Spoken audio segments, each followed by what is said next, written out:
Yabang eh. Oh.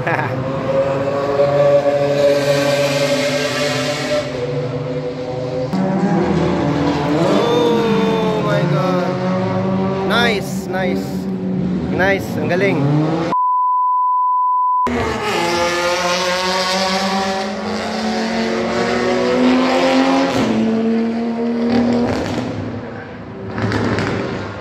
Mga Toyota Supra yun, guys. So by the way guys, nandito nga pala ako sa Clark International Speedway. So nakita ko na event sa TikTok. Ngayon libre yung mga mga spectators dito na yun, manood ka lang, walang bayad. So ayun, nakita ko na. Welcome to Car Spotting. Hindi Manila, Pampanga. Yeah!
Tapos na yata yung ride session ng mga GDM dito.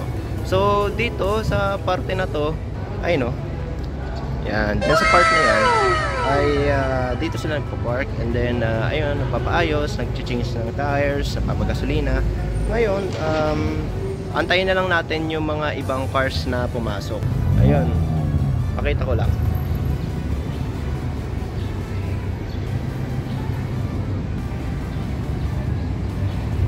Yan.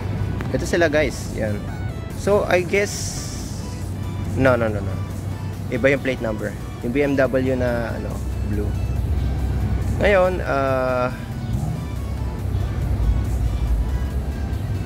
wait lang. Puro JDM siya Oo nga, puro JDM guys. Ayun tinan mo. Ilan dito ay JDM. Pero tingnan natin, tingnan mo, ang ganda ng ng style. Parang pang F1.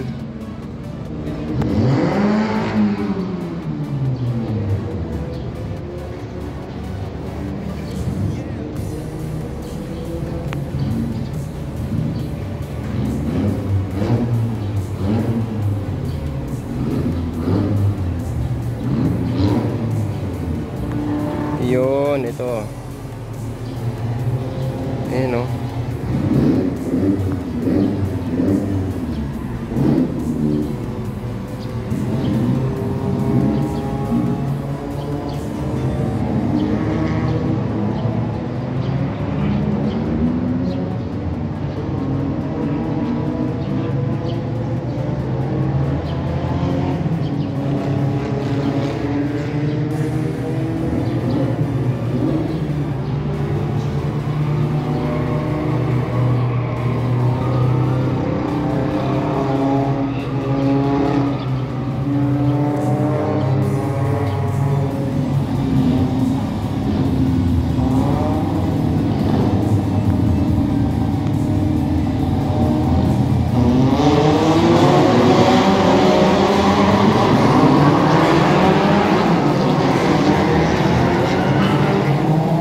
Ang galing.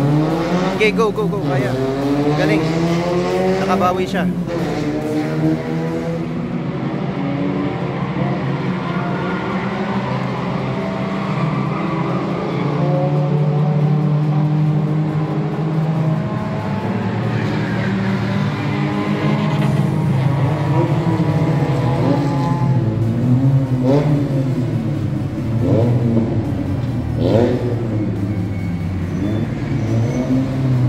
Nasaan na si Idol? Ayun. Ayun si Idol. Oh. Ang galing. Nabawi.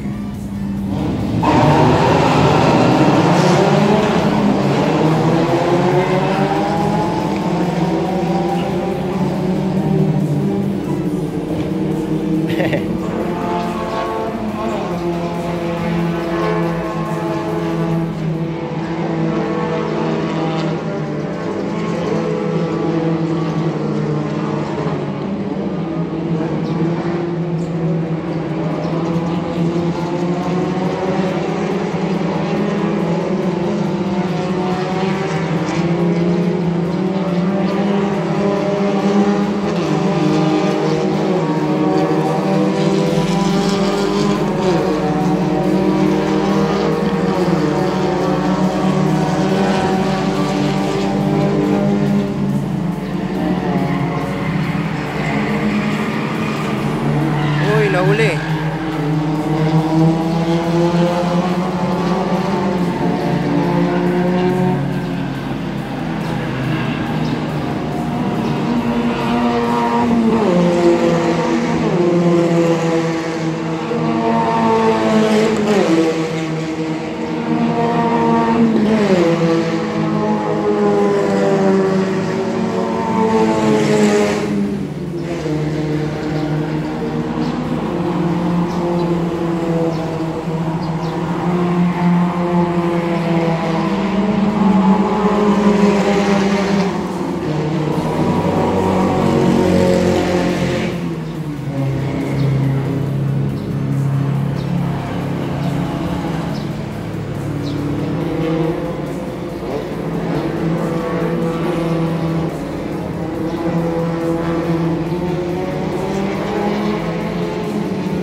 So guys, so tapos na yung second batch nung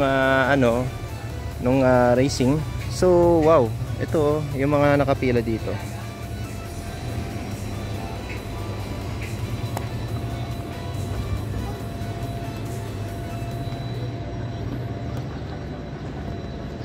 So doon dito sa part na to, dalawang Porsche 911 Turbo S. Ito nga palang Nissan GT-R na to, I think siya eh. Ayun no, sabi ko na nga Autoholic. So ito galing pa to sa Autoholic Garage. Ito, ang pogi Ang pogi niya. Ang pogi niya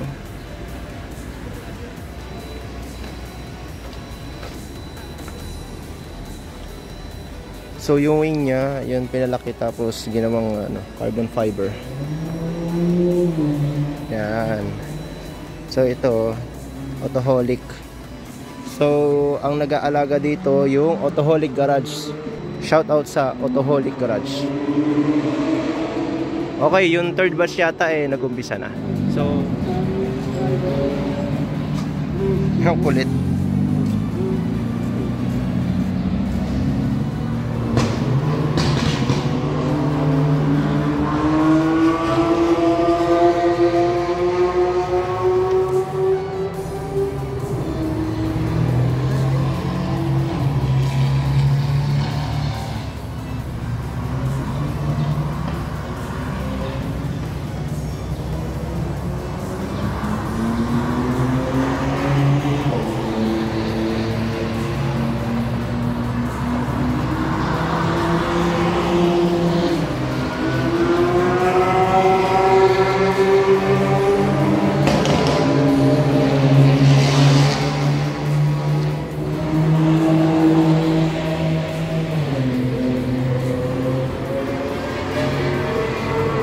Uy guys, merong Lamborghini Aventador pala na pumasok. Ayun mamaya. Kulay blue.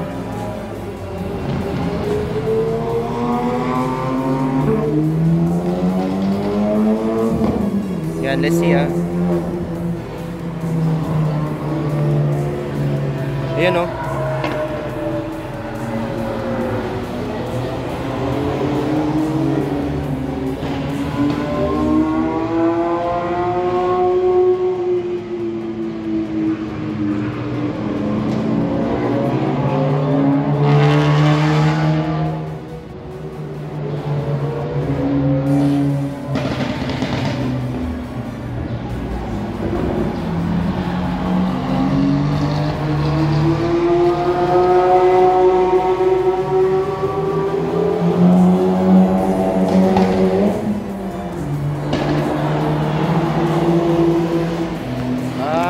Okay. So yung Lamborghini Aventador na yon ay Aventador S. Maganda. Oh, yabang yun.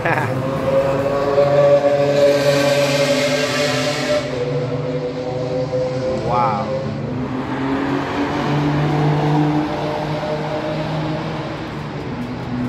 Ang tahimik ng Tesla.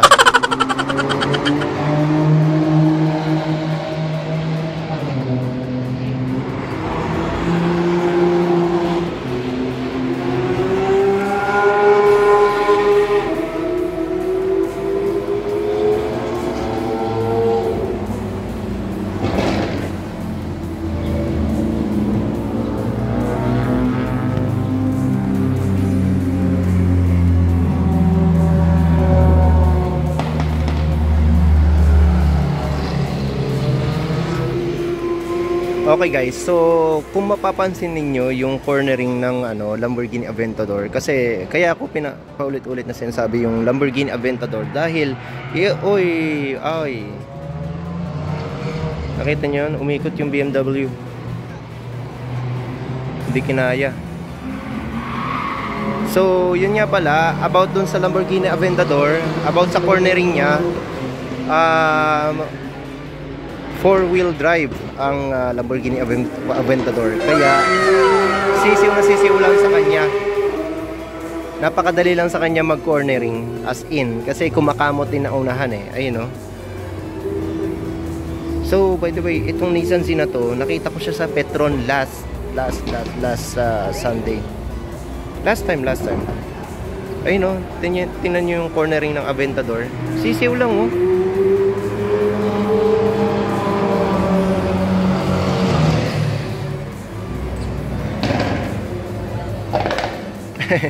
hindi siya lumulugar doon sa mismong corner dito. Lumulugar siya mismo doon sa gitna kasi kayang-kaya niyang mag-turn. 'Di ba? Kayang-kaya niya mag-turn kasi 4-wheel drive ang Lamborghini Aventador. So, ayun, ulitin ko yung Lamborghini Aventador na nakita ninyo ay ang unit niya ay Aventador S. Ito na ito.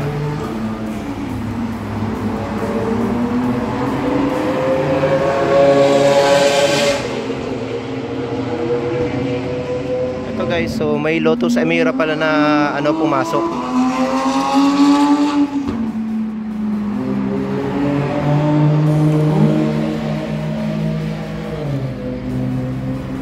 Hindi ko napansin yung Lotus Emira guys. Ayun na siya. Ayun na yata.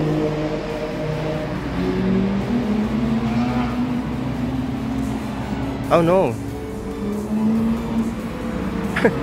Akala ko ano 718 Cayman pala. Ito.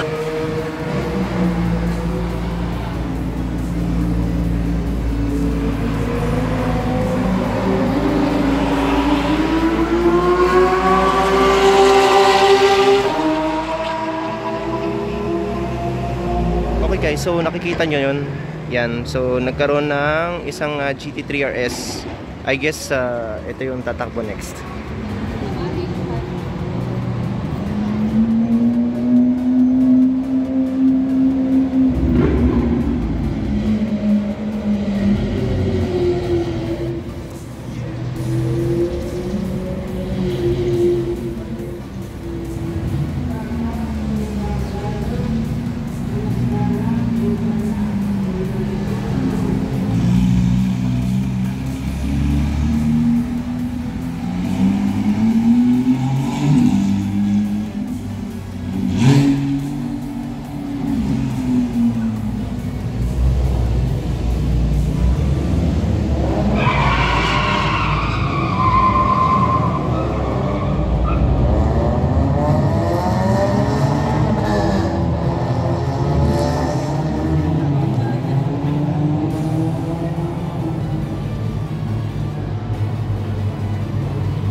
Ayan guys, so nagkaroon lang tayo ng chance na pumasok dito para i-check yung sasakyan nila.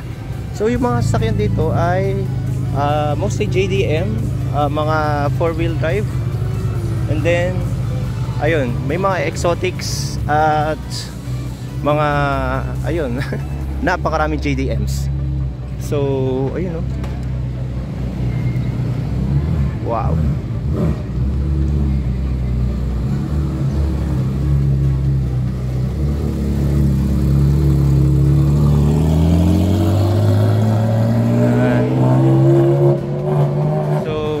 Meron ka ditong mga diecast na makikita just in case na gusto mo pumili sa Clark Pit Stop. So ito yung sinasabi, ay ito yung nakaka-car spot ko dun sa sa Petron. So ito sila, yan yung mga yung mga kumakarera. So nakaparada sila dito para magpa-kondisyon. Yan. Marami pa doon, as in. Okay guys, so salamat sa panonood at ayun, aalis na tayo dahil ayun 10:34 na. So uuwi pa ako ng Bulacan. So ito ay Clark, Pampanga at uuwi pa ako ng Bulacan.